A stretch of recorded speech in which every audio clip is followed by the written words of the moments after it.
Hey you guys, Crafty Josephine here. So in this video I just wanted to talk about what I did with the leftover scraps from my marshmallow mugs in the last video. If you didn't see the last video, I'll make sure to link it at the end of this one, but don't worry, you don't need to see that one to understand what's going on in this one. I made these out of socks from Dollar Tree for my marshmallow mugs.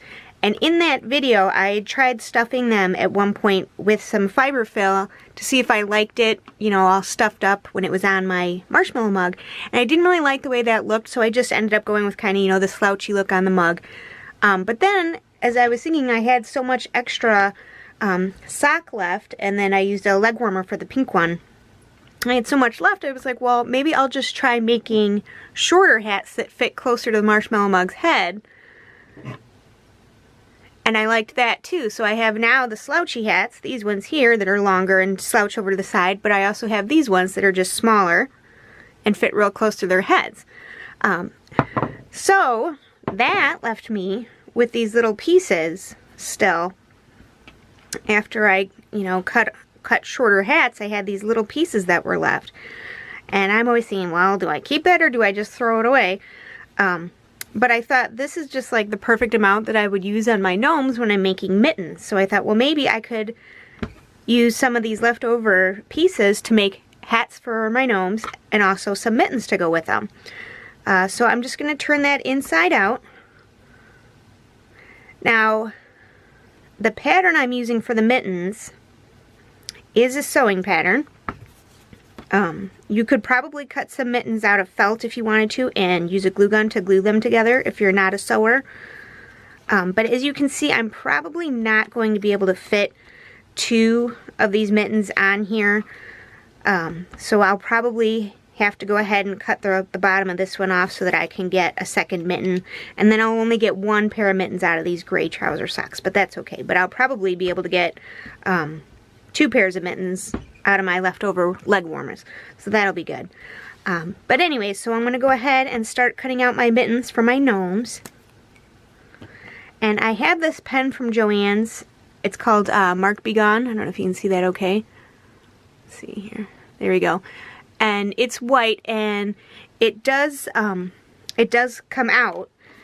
It's not permanent, but it really doesn't matter for me either way because it's going to be on the inside, and so you won't see that line. But I'm just using it to cut out, or excuse me, to trace my mitten pattern because I'm on this really dark colored sock, and so this will show up. Now, I say it will show up. It will show up for me. It's probably not going to show up so great on camera.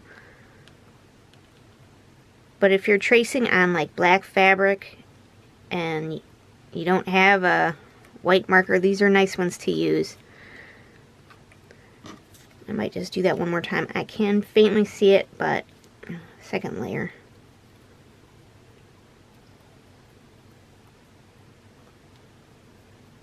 So I will need to trace this one twice so I can have a pair of mittens, and then I can just use any color marker on the pink here. And I'll be able to fit two mittens here. And I will have these patterns available to you. If you check the description box below, it will send you to my blog, and then from there you'll be able to download the patterns for free.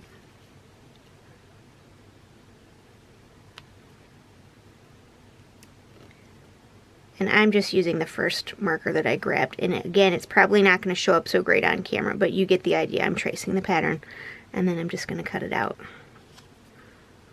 In fact, that didn't show up for me at all, so I'm going to use a Sharpie.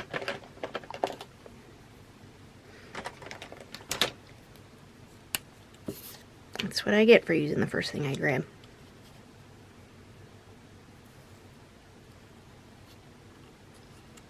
And even you guys can probably see that.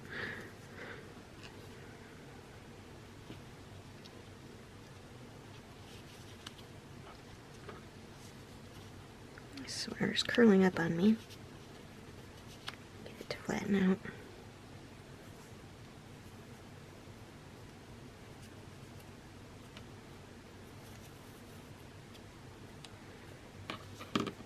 And I don't know why I didn't think about making gnomes that would coordinate with my marshmallow mugs before, because I always see them together in tiered trays.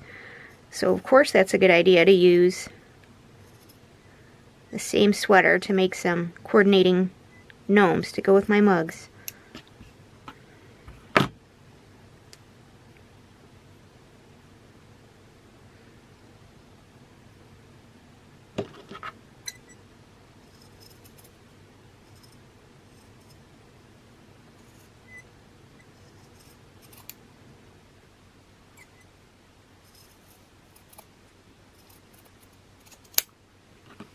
Alright, there we go.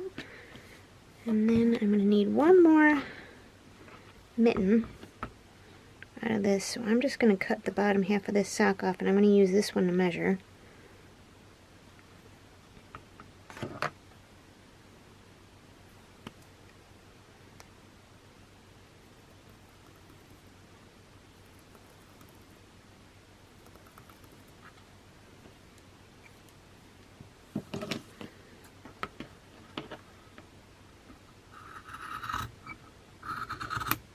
Okay.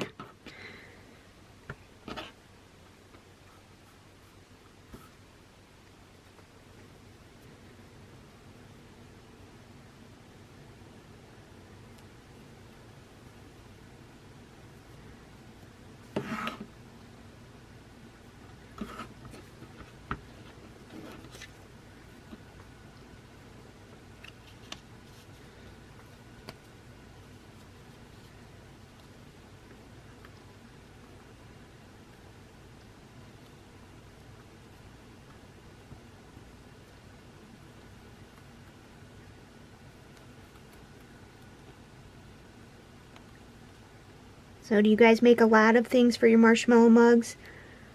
Do you know how to crochet, and you can crochet your mug a hat? I know how to knit a little. You know, I've got the basic down, but I have not tried to knit a hat for my mug yet. And maybe someday I will be so brave as to try. I'm sure it's not that hard. I just haven't tried it yet.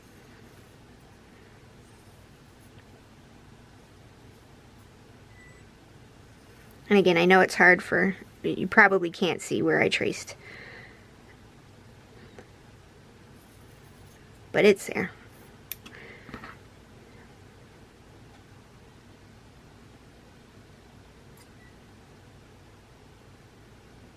See, I'm going to trace one more time.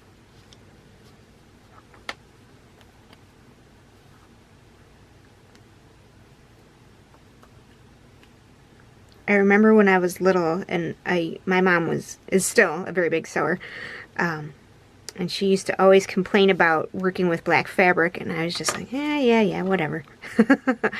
And now that I, work with these dark colors more, doing my own sewing and projects, I'm like, dark fabric.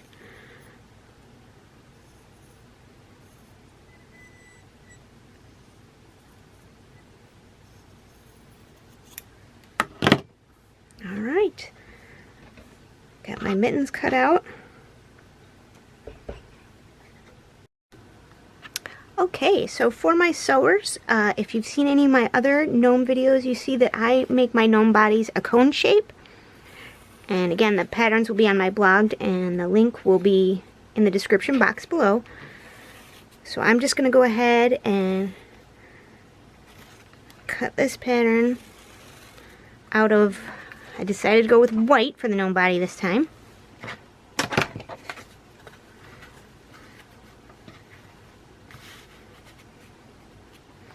And actually, I think I might do two, since I have two different color hats. I won't make you watch me trace the pattern for both. Just know that I do it twice, and I might go ahead and do gray for the other gnome body.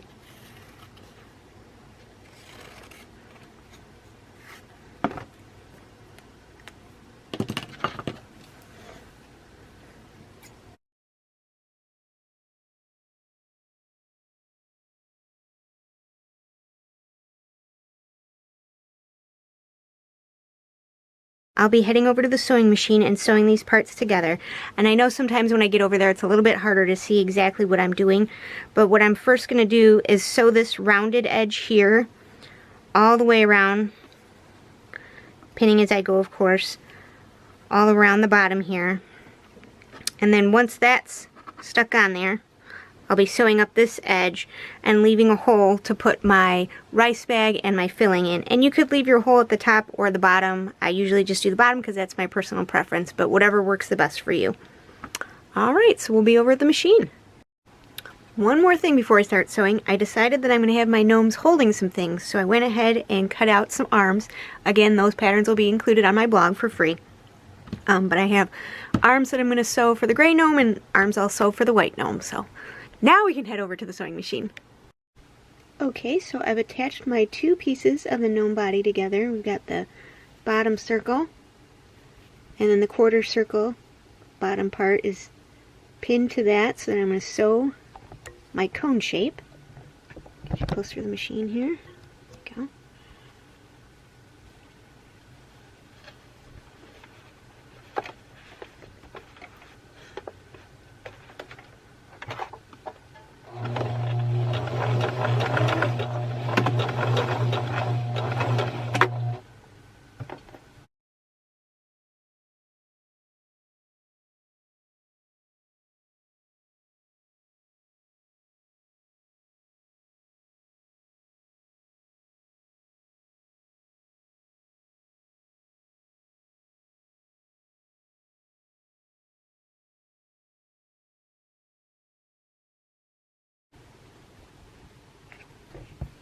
Alright, so now I just have the side that needs to get sewn up, and I leave a small opening about 2 inches here near the bottom so that I can put my rice bag in there and then stuff it with polyfill before I sew up that.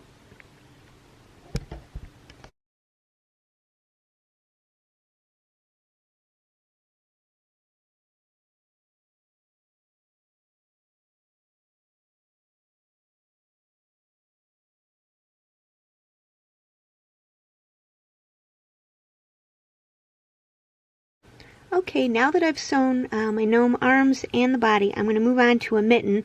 I've switched my thread over to gray, and I have my right sides facing together. And, you know, I don't know how well you can see as I'm sewing, so I'm just going to let you know that as I sew, you know, obviously these are so tiny, but I'm going to try to lift up my pressure foot as much as I can when I'm doing that small little curve, especially to try to get it as curved as I can. It's so hard because it's so little, but we'll do the best that we can.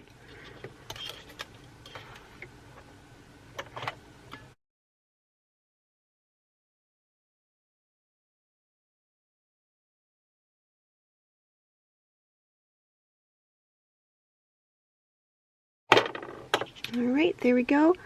That was kind of tricky, I won't lie. This trouser sock material is quite stretchy, and it wants to almost sink down into the holes of the machine there. So, it, you know, go slow and have patience. But I'm going to go ahead and cut just a small slit there in between the thumb. So I'm just going to mention one more thing. When I sewed this mitten, I did not sew under this edge here. It's still rough. Sometimes I do sew it under and sometimes I don't. Obviously, if you are going to sew it under, you're going to want to do it before you sew up the outside, because now it would just be really hard. It's okay, because what I'm going to do with this one is when I turn the arm right side out and I put it together, I will just tuck that rough side inside the arm, and so you won't see that. But for this pink mitten, I think I'm going to go ahead and leave the mitten on the outside of the arm. And so I am going to go ahead and I just pinned it right there, and I'm just going to sew under a 1/4 inch on each one of these. When I put it together like that, then both edges will be sewn under, and I'll just have that nice edge that I can put on the outside of his arm. It'll make more sense later. Alright, so everything's sewn up, and it's just time for me to turn things right side out and start stuffing. And I just trim a little bit by the point there, so when I turn it inside out, I'll be able to make a nice point.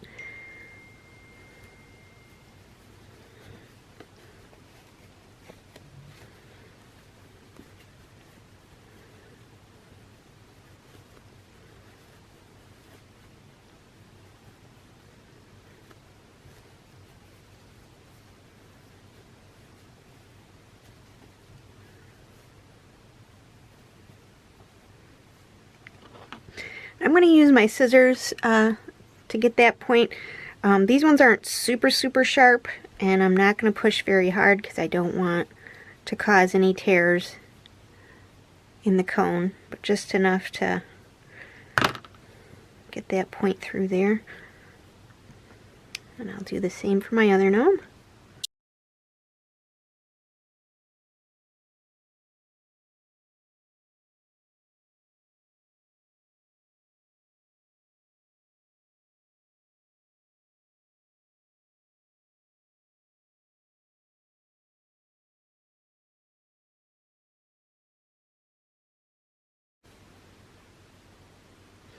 And I do still have the rough edge on these gray gloves.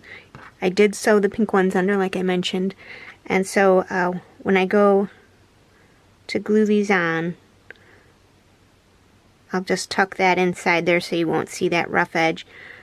You know, I have in the past sewn the gloves on, or the mittens on, as I'm sewing up the arm. But I just usually do it separate. It's just personal preference. Do what makes you happy. Alright, but I think my bodies are ready to start being stuffed.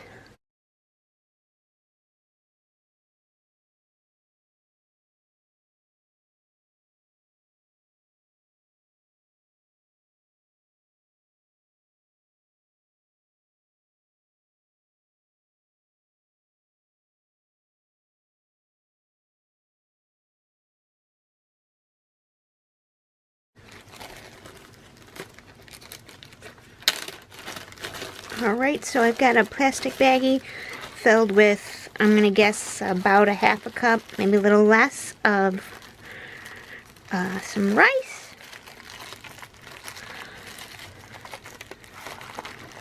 I'll just use a rubber band, close that up. You could use the plastic pellets that they use for stuffed dolls, or you could use dried beans. And this just gives the gnome a little bit of weight at the bottom, so he won't tip over. And he'll sit up nice.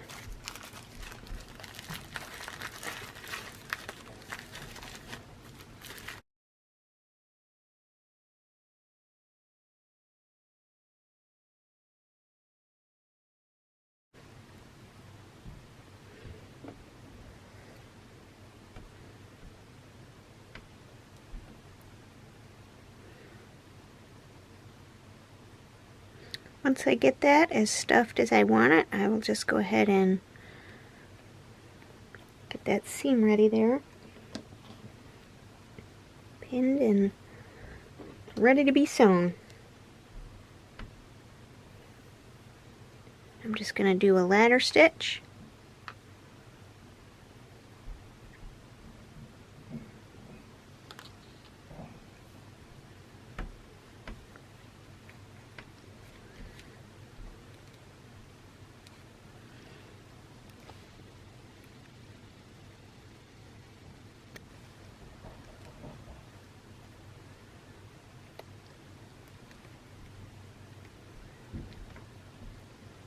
Get my knot underneath, and then I'm just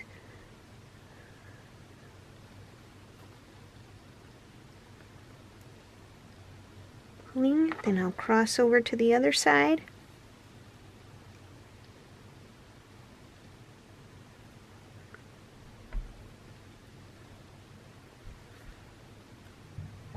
Like that.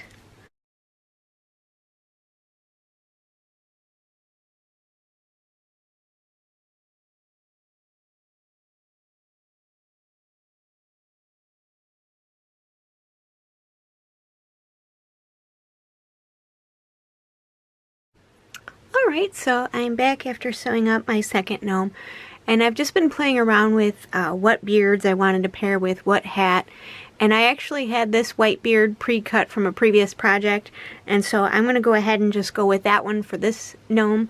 And then I've decided on my pink fur that I have for this gnome here with this gray hat, and so I'll show you how I cut that. I've shown it in previous videos, but let me show you again. That you want to cut fur from the back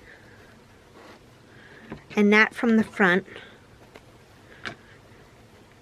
And I usually use a blade. You could use scissors, but it's trickier. And so I just have kind of this common shape that I use, this U shape. You can see that I've already cut previously a beard out from here, and so I'm just going to follow that pretty closely. You could draw on the fur first before you cut if you wanted to just try to give yourself something to follow, but I'm kind of used to making this shape. So that's all you do. And so that just prevents, if you're cutting from the front, you know, you're cutting your fur and then you're going to have this really funny looking edge. And so that just prevents that and lets you have this nice, beautiful edge that you're working with.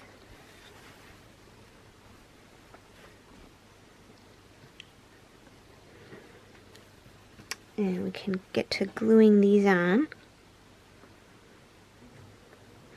And I usually like to glue mine to cover that seam. You could put the seam in the back, whatever makes you happiest. And then again, how high you like your beard up is all up to you. I just kind of usually like it to kind of as if it's just ever so slightly brushing whatever surface it's going to be sitting on. That's about where I usually like it, so I'm just going to go ahead and use my glue gun. My glue gun doesn't reach the area where my screen is, so you won't be able to see me using it, but I'm just gluing that beard right onto the gnome.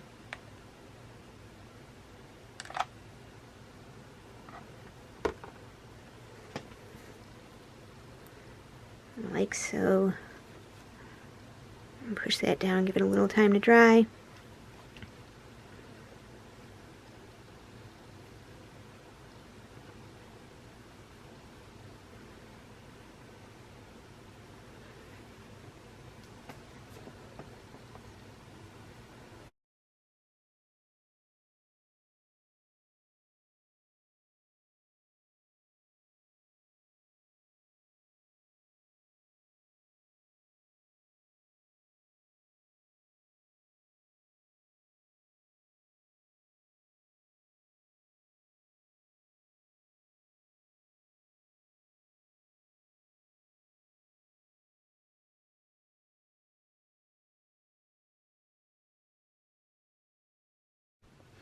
So I was debating whether or not I wanted to tuck my arms underneath the hat, which I do often with my gnomes, or sometimes what I do is I leave the arms out, especially when they're felt and they have kind of that nice edge just naturally.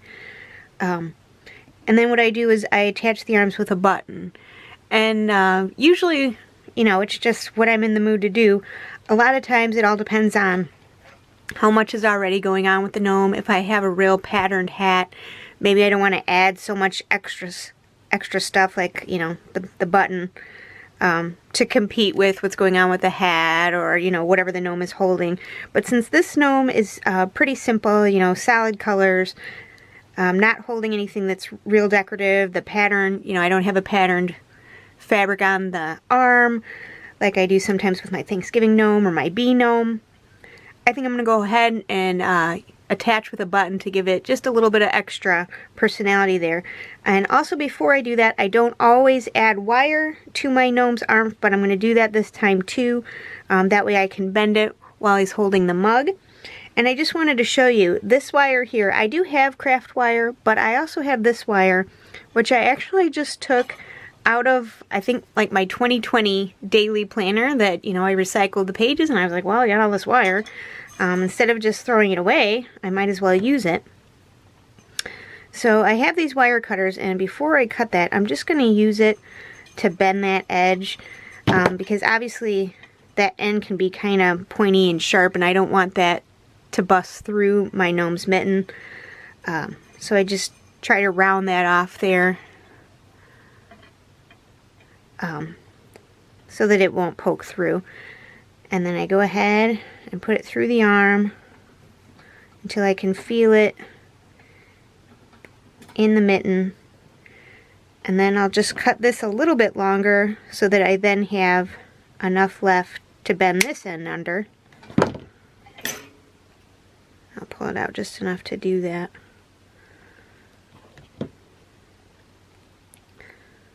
Sometimes even pushing on that sharp edge hurts a little, so I kind of use this tool to help.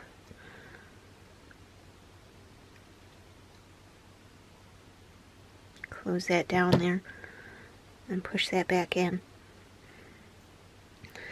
So I will go ahead and see if I can find where I can put my needle down. There it is.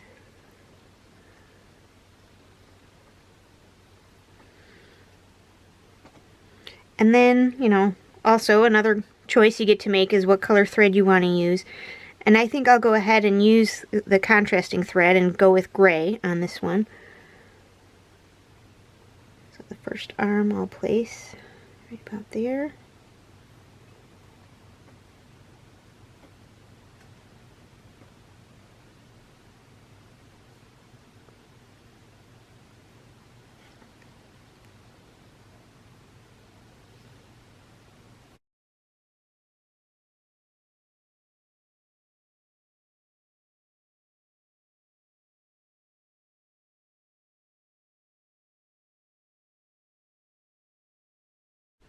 Alright, so I've gotten my arms sewn on, both gnomes, with the buttons and the wires inserted in the arms, and now I'm just going to go ahead and start sewing my hats around, and I'll hide my knot here underneath the beard.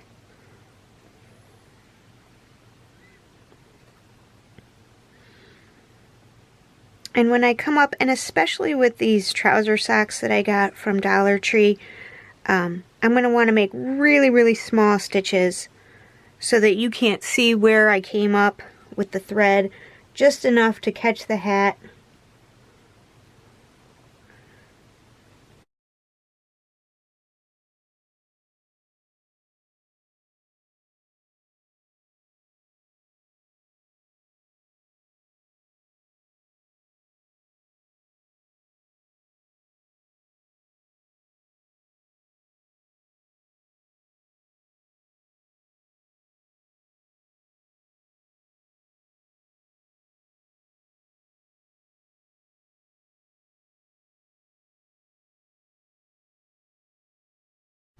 Alright, so I've sewn on the second hat now by hand, and for those of you paying attention, you may have noticed that I glued my mittens on the arms, but I sewed my hat on, and the only reasoning behind that is because that's what I felt like doing. I have glued on hats before, and I have sewn on mittens before, so it's really just what I feel like at the moment, but obviously you do what makes you happy.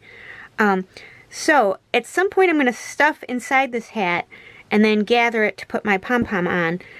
But before I do that, I'm going to cut out my pom-pom and make it, because I kind of want to play with whether or not I want the hat to slouch over to the side with the pom-pom, or if I want it to stick straight up. And I feel like I can get a better idea of how it's going to look when I actually have the pom-pom on it, so I'm going to go ahead and make that first.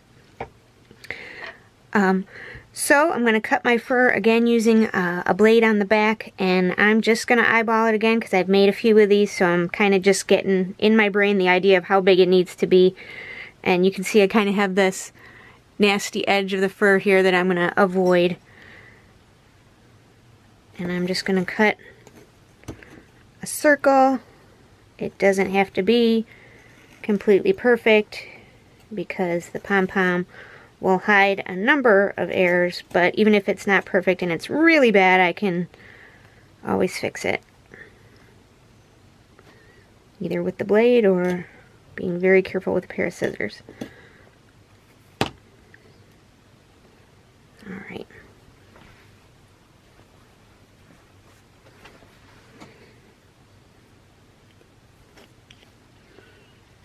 I'll have to show you a little bit of video of her. I have two of them, but there's one that I pet more because she's a little bit nicer, to be quite frank.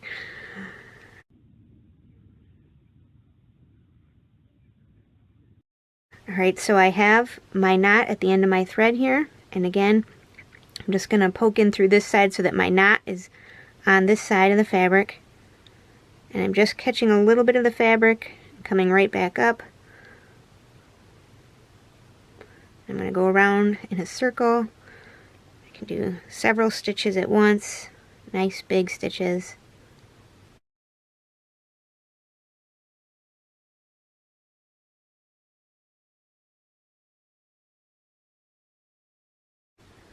And then I want to grab my stuffing.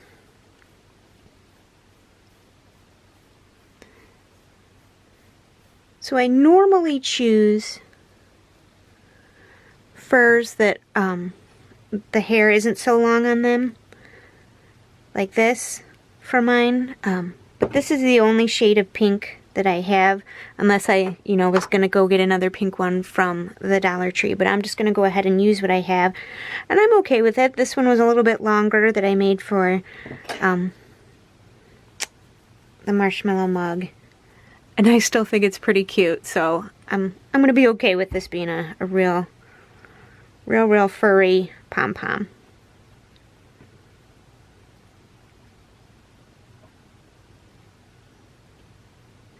I'm going to start to pull it some more and see if I like how full that is, or if it needs to be fuller. Maybe just a little bit more.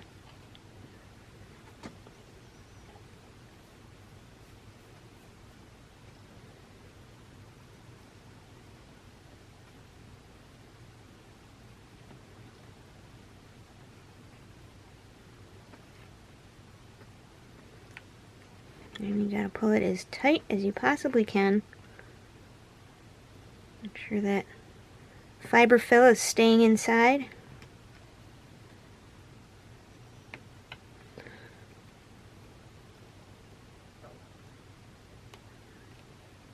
And it can be tricky to tie your knot and keep it pulled tight at the same time, because it obviously wants to come undone. So if you need to, grab an extra pair of hands from your house and see if they'll hold that down for you while you're tying your knot.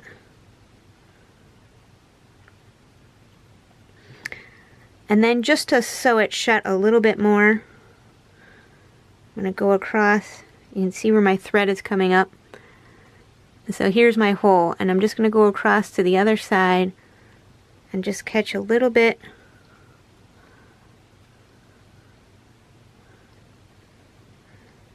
so that I can pull this hole closed more. Come back to this side. And I can go off to the side a little bit, across the circle.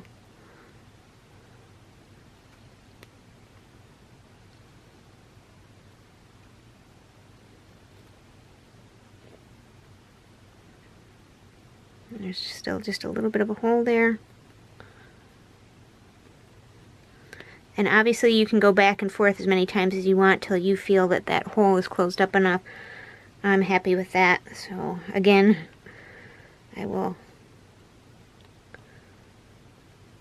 try to keep that knot down there as close as I can. So this pink pom-pom is going to go on this gnome.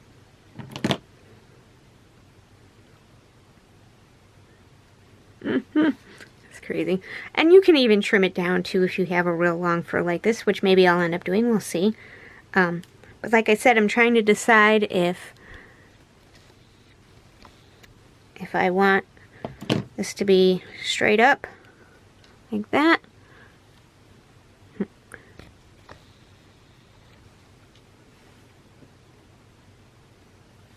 do you think? Or if I want it slouched to the side some.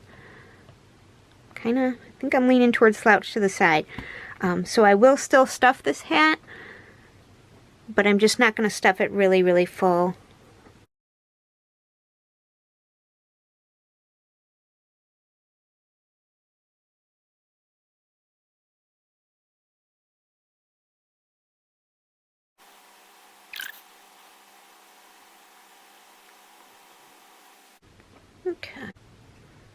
Okay, so I'm going to go ahead and gather, and what I'm going to do is just fold that top edge under. You don't have to do that when you gather, but I think it'll just look a little bit cleaner if we don't have that rough edge from where I cut showing through.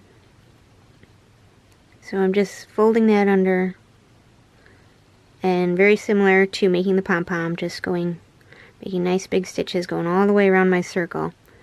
Now remember, if you're not a sewer, just like I did with my marshmallow mug hat, at this point, if you wanted to make your hat, you could just use a rubber band to gather the top part up, and then cover that rubber band up with the pom-pom when you glue it on.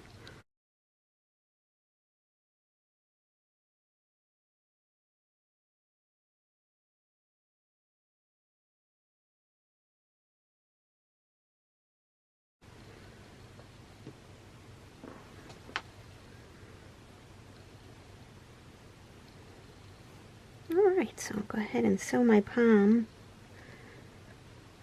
on.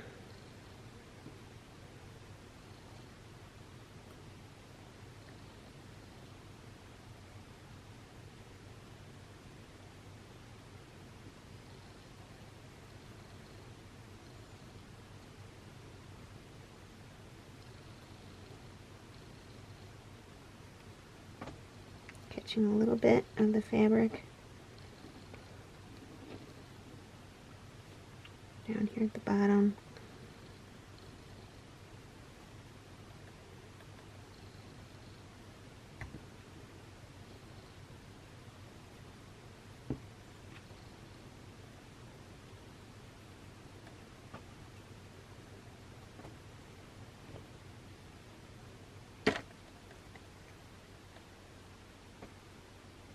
And some of that loose spur still wants to come out, so I try to get that.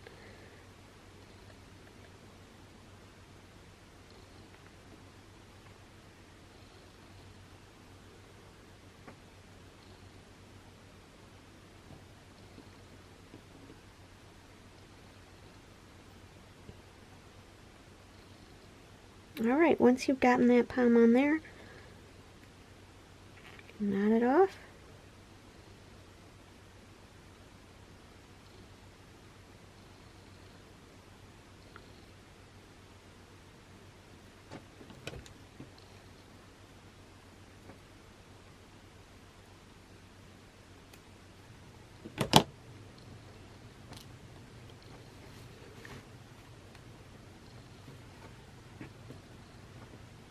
Alright, so I found this light gray fur that I'm going to go ahead and pair with this guy.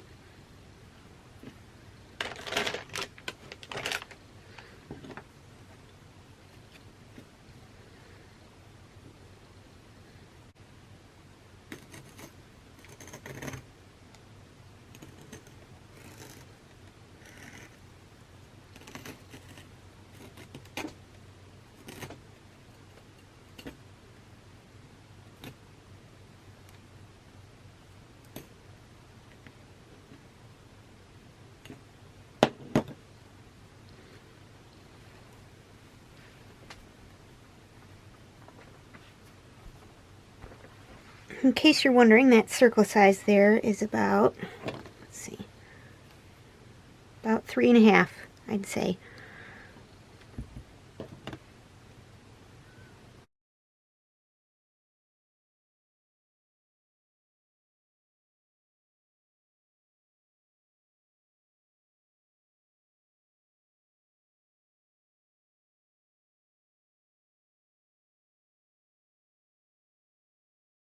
When I did my marshmallow mug video, I told you guys that I got, let's see, which pom-pom was it? This one, on a keychain or a luggage tag that they had at Dollar Tree. And then they didn't have many of those left, so I looked online, and just so you know, they also have pom-poms on these pens that they sell. And they had them in all different colors. I thought these colors were cute, and they also had like rainbow colored ones. And the nice thing is, once I take the pom-pom off this to use it for a hat, I still have a pen left that I can use.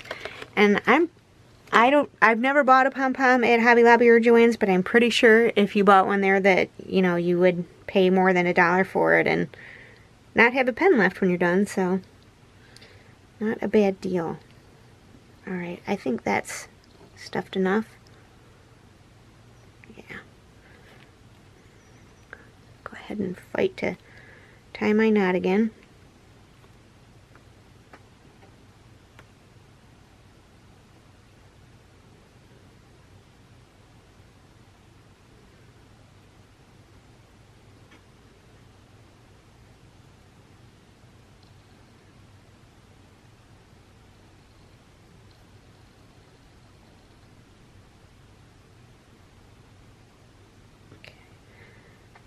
Trying to sew that hole closed a little bit more.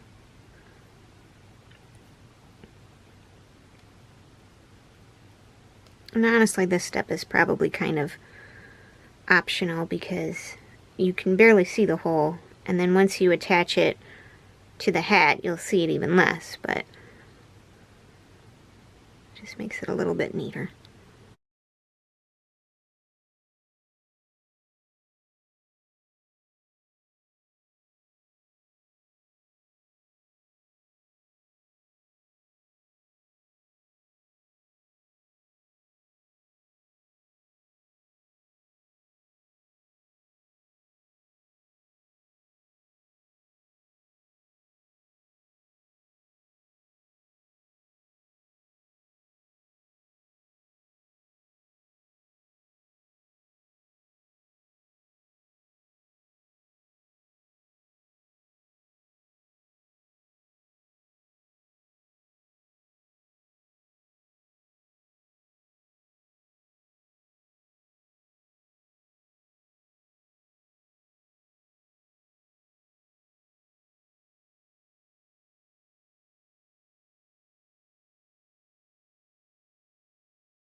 Is to make the marshmallow mug that the gnomes are going to hold.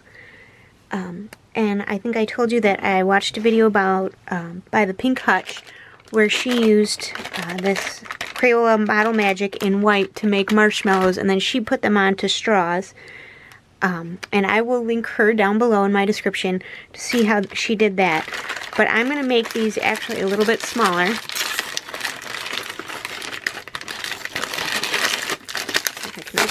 There we go. Because I don't want the gnomes to be holding something quite as big as those marshmallows were. I'm going to make them what will look like marshmallow mugs. I guess I can get this out of here. Try not to pick up all the gnome fur while I do this.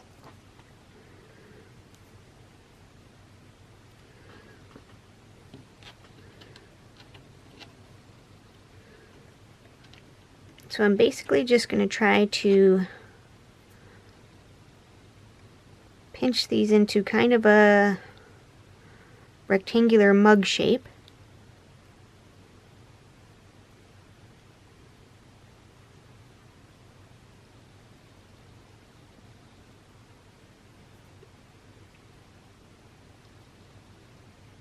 And then if you have any creases, let's see, I think you can see right there that I have that crease. You can just use your finger to smooth those out.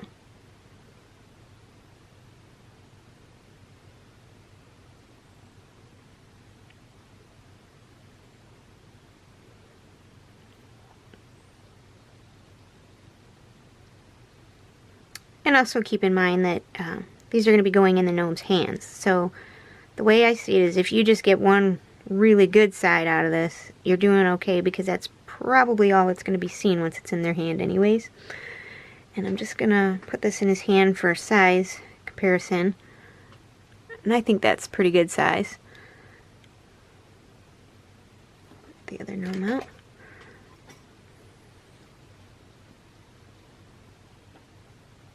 I think that looks good. So I'm going to go ahead and make one more.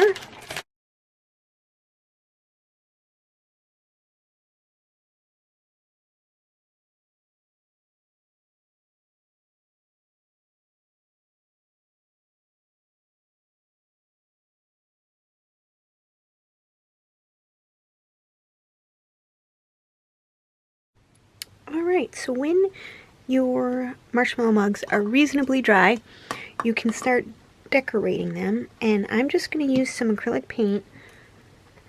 And I can't find my pink, so I'm just going to mix some white and some red acrylic paint in a plastic.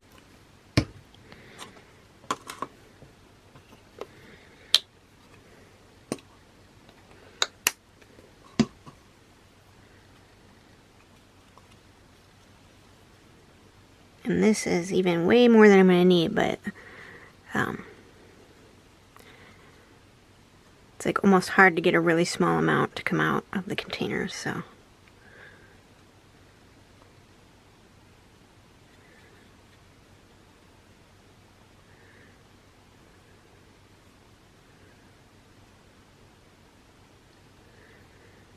So then your next choice is just to decide what faces you want to draw on there.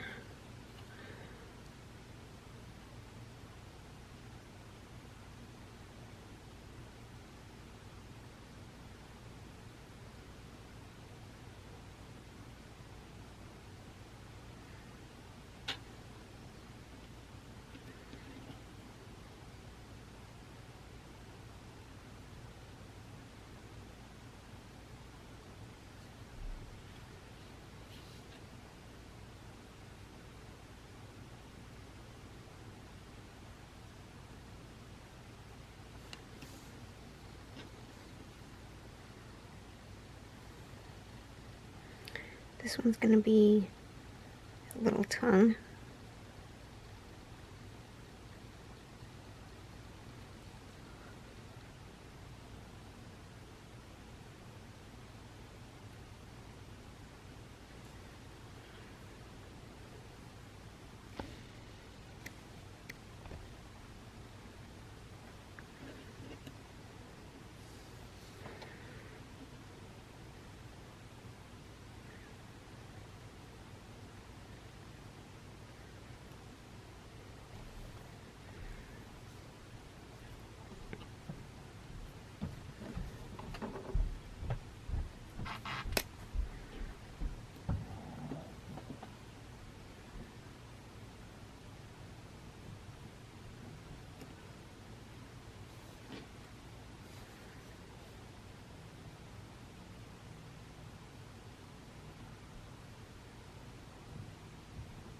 And like I said before, I have not completely dried these yet because I'm just impatient. And so these are still soft, so I don't want to push too hard because then I'll leave indent on there.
Okay. So in the video by the Pink Hutch, when she added her chocolate drippings to her marshmallows, she used this fast dry caulk. All I have on hand is this. I don't think it's fast dry, but I think it's gonna work. And she just mixed it with some brown paint, so that's what I'm gonna do.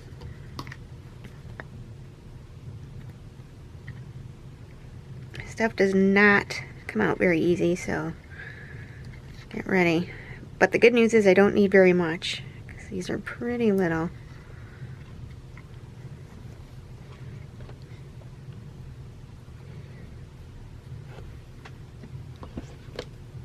I'm just going to mix that with a little bit of brown paint.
Alright, so we have our gnomes that match our marshmallow mugs, and now our gnomes are holding marshmallow mugs, so the whole cycle is complete, I'm pretty sure. But I'll post some pictures at the end here, how it all looks together. Thank you so much for joining me, and I hope that you'll like and subscribe and share this video. Thanks, you guys!